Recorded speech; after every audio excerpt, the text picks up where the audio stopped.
दुनिया में खालिद बिन वलीद को ग्रेटेस्ट जनरल समझा जाता है और इसे मुसलमान ही नहीं बल्कि पूरी दुनिया मानती है। जंग के दौरान खालिद बिन वलीद की स्ट्रेटजीज और प्लानिंग में ऐसी क्या खास बात है कि खालिद बिन वलीद दुनिया के वाहिद जनरल हैं जिन्होंने अपनी पूरी जिंदगी में एक भी जंग नहीं हारी। There was a soldier, there was a commander, there was a conqueror, the undefeated commander, the undefeated ruler, the sword from the swords of Allah Azza wa Jalla. अस्सलामुअलैकुम, मेरा नाम है सैयद हसन और आज हम एक ऐसे जनरल की बात करेंगे जिनकी प्लानिंग और लीडरशिप की वजह से उन्हें आज 1400 साल बाद भी दुनिया याद रखती है। खालिद बिन वलीद, द स्वॉर्ड ऑफ अल्लाह। आप सल्लल्लाहु अलैहि वसल्लम के बाद मुसलमानों के पहले खलीफा हज़रत अबू बकर रज़ी अल्लाह तआला अन्हु के खिलाफ मुसलमानों ने अरब में बगावत का ऐलान कर दिया, लेकिन हज़रत अबू बकर रज़ी अल्लाह तआला अन्हु ने अपने बेस्ट जनरल खालिद बिन वलीद के साथ मिलकर इन तमाम बगावतों को कुचल दिया। अब पूरा अरब एक साथ दोबारा से यूनाइट हो चुका था। अब यहाँ से इस्लाम सिर्फ अरब में नहीं बल्कि एक ग्लोबल रिलीजन और अपने टाइम की सुपर पावर बनने जा रहा था। लेकिन अरब फिर भी एक डेजर्ट था और बहुत गरीब इलाका था, तो इसलिए पूरा अरब मिलकर भी एक सुपर पावर नहीं बन सकता था जैसे उस टाइम की सुपर पावर्स पर्शियन और रोमन एम्पायर्स थी।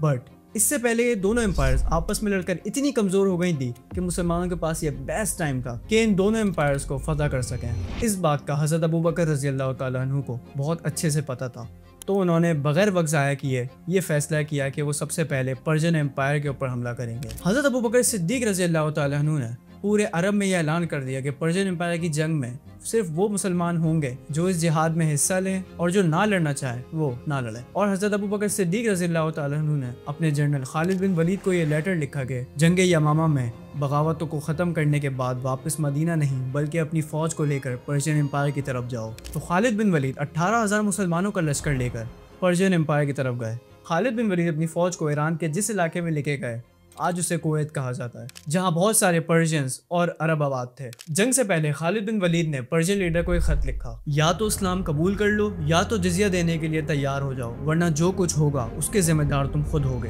क्योंकि मैं तुम्हारी तरफ ऐसी फौज लेकर आ रहा हूँ जो शहादत से इतनी मोहब्बत करती है जितनी तुम लोग अपनी ज़िंदगी से करते हो। लेकिन ऑफकोर्स उन्होंने ये बात नहीं मानी। इसके बाद खालिद बिन वलीद अपनी 18,000 की फ़ौज को लेकर कुवैत में दाखिल हुए। कुवैत के लीडर ने पर्शियन एम्पायर से मदद मांगी, लेकिन पर्शियन एम्पायर के बादशाह ने सोचा कि अरबों की इतनी औकात नहीं कि वो द ग्रेट पर्शियन एम्पायर से लड़े, तो उन्होंने अरबों को इतनी अहमियत नहीं दी और कुवैत की पर्शियन एम्पायर ने एक्स्ट्रा फोर्सेस से मदद नहीं की। पर्शियन एम्पायर कोई छोटी एम्पायर नहीं थी बल्कि दुनिया की ग्रेटेस्ट एम्पायर में से एक थी, जिसकी लड़ाई हमेशा वेस्ट में रोमन एम्पायर के साथ होती रहती थी। और पिछले 1000 सालों में अरब की कभी इतनी हिम्मत ही नहीं हो पाई कि वो पर्शियन एम्पायर के सामने खड़े हो, क्योंकि इस्लाम से पहले कभी अरब एक साथ यूनाइट हुआ ही नहीं। और इसी वजह से पर्शियन एम्पायर ने मुसलमानों को बहुत लाइट लिया। इसी गलती की वजह से ऑफ कोर्स मुसलमानों को बहुत फायदा हुआ। खालिद बिन वलीद अपनी 18,000 की फौज को लेकर कुवैत के शहर कजीमा की तरफ रवाना हुए और यही देखकर कुवैत का बादशाह अपनी 30,000 की फौज को लेकर कजीमा की तरफ आया जहां मुसलमान थे। लेकिन उन्होंने देखा कि मुसलमान कजीमा छोड़कर दूसरी सिटी हुफैर की तरफ जाने लगे। तो जैसे ही कुवैत के बादशाह ने यह सब देखा तो वो भी अपनी फौज को लेकर हुफैर पहुंच गया। एंड अगेन खालिद बिन वलीद अपने लश्कर को लेकर वापस पहली सिटी कजीमा आ गए और वहां आराम करने लगे। जब पर्शियन आर्मी वापस कजीमा पहुंची तो उन्होंने देखा कि मुसलमानों की फौज उनके लिए तैयार खड़ी है और पर्शियन आर्मी को रेस्ट करने का मौका ही नहीं मिल पाया। ये सब खालिद बिन वलीद की ज़बरदस्त प्लानिंग थी कि जंग से पहले ही पर्शियन आर्मी को इतना थका दिया जाए कि जंग के वक्त वो लड़ने के काबिल ही न रह पाए। पर्शियन एम्पायर और मुसलमानों में एक बहुत बड़ा डिफरेंस था कि पर्शियन आर्मी दुनिया की ग्रेटेस्ट आर्मी में से थी और उनका आर्मर इतना हैवी होता था कि एक जगह से दूसरी जगह जाने में उनको बहुत वक्त लगता था, जबकि मुसलमानों के पास कोई हैवी आर्मर नहीं होता था, जिसका खालिद बिन वलीद को पहले से ही पता था कि हम अपने दुश्मनों से तादाद और रिसोर्सेज के मामले में तो कभी नहीं जीत सकते, लेकिन हमें सिर्फ अपनी स्पीड यूज करनी पड़ेगी। और इसी स्पीड को यूज करके खालिद बिन वलीद ने मुसलमानों को अरब से निकाल कर एक ग्लोबल रिलीजन बना दिया। आखिर अरब की हिस्ट्री में पर्शियन आर्मी और मुसलमानों की आर्मी आमने सामने खड़ी हुई।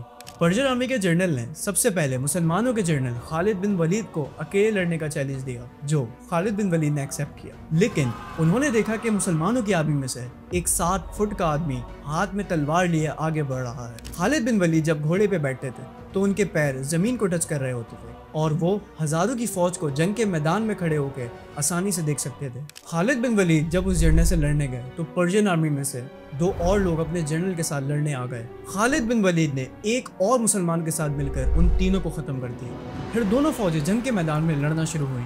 पर्शियन एम्पायर बिना किसी जनरल के लड़ रही थी और सामने मुसलमान दुनिया के ग्रेटेस्ट जनरल खालिद बिन वलीद की लीडरशिप में लड़ रहे थे।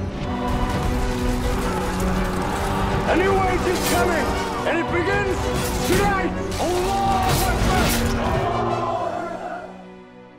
मुसलमानों ने पर्शियन एम्पायर के 30,000 के लश्कर को क्रश कर दिया और कजीमा का ये पूरा इलाका फतह कर लिया।